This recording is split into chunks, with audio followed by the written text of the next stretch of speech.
ஜானுக்கும் விவேக்குக்கும் கல்யாணம் பண்றீங்களா? இது அவங்க அம்மாக்கு தெரிஞ்ச என்ன ஆகுறது?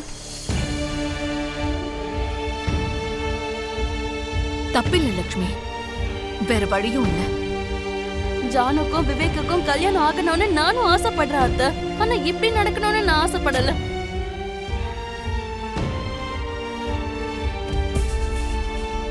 எப்படி நடந்தா என்ன? கல்யாணம் தானம்மா. ஜானுவும் விவேக்கும் சந்தோஷமா இருப்பாங்கல்ல. இப்படி நடக்கிற கல்யாணத்தை நான் ஒத்துக்க மாட்டேன் மாமா. எனக்கு இதுல விருப்பம் இல்ல. தேவியானி அத்தையை என்னால கஷ்டப்படுத்த முடியாது.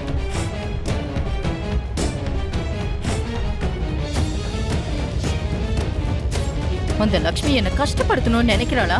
என்னையே பழி வாங்குற அளவுக்கு அவளுக்கு தைரியம் வந்துருச்சா?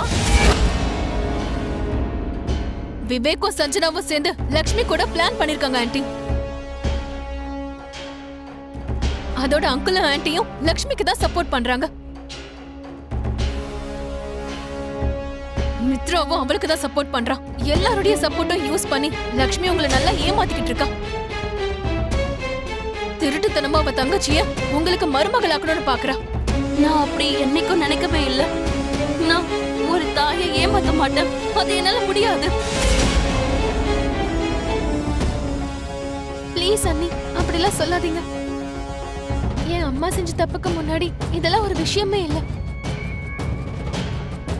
ஆமா லட்சுமி, தேவியானி எப்பவுமே ஜானுவ மருமகளை ஏத்துக்க மாட்டா. இப்ப இந்த கல்யாணம் நின்னு போச்சுன்னா தேவியானி விவேக்குக்கு இன்னொரு பொண்ணு பார்த்து கல்யாணம் பண்ணிடுவா. அப்படி நடந்துச்சுன்னா ஜானுவோட வாழ்க்கை குட்டிச்சவரா போயிடும். லட்சுமி, எங்க பேச்ச கேளு. இந்த கல்யாணத்துக்கு ஒத்துக்கமா. என்ன மன்னிச்சிருங்க மாமா. சின்னத்தைக்கு பிடிக்காம இந்த கல்யாணம் நடந்துச்சுன்னா அவங்களால ஜானு வாழ்க்கை முழுக்க கஷ்டத்தை மட்டும் தான் அனுபவிப்பா. இல்ல லட்சுமி, விவேக் ரொம்ப நல்லவன். ஜானுவ ரொம்ப நல்லா பாத்துக்குவான். ஆமாம்மா, மித்ரா உன்னை கஷ்டப்படுத்தின மாதிரி அவனும் ஜானுவை கஷ்டப்படுத்திருக்கான். ஆனா இப்போ நல்லா பார்த்துப்பான்.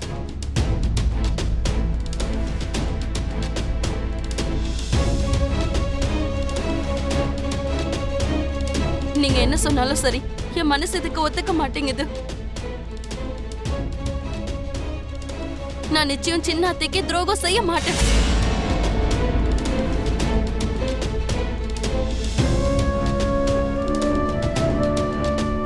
அந்த லட்சுமி எனக்கே துரோகம் செய்யணும்னு பாக்குறாளா? நான் யார் அவளுக்கு காட்டுறேன். இந்த கல்யாணம் என்ன மீறி எப்படி நடக்குதுன்னு பாக்குறேன். ஜானுவோட கல்யாணம் எல்லாரோட சம்மதத்தோட தான் நடக்கணும்னு நான் ஆசைப்பட்டேன். அப்படி நடக்கலன்றப்போ இந்த கல்யாணத்தை பண்ண வேண்டிய அவசியமே கிடையாது.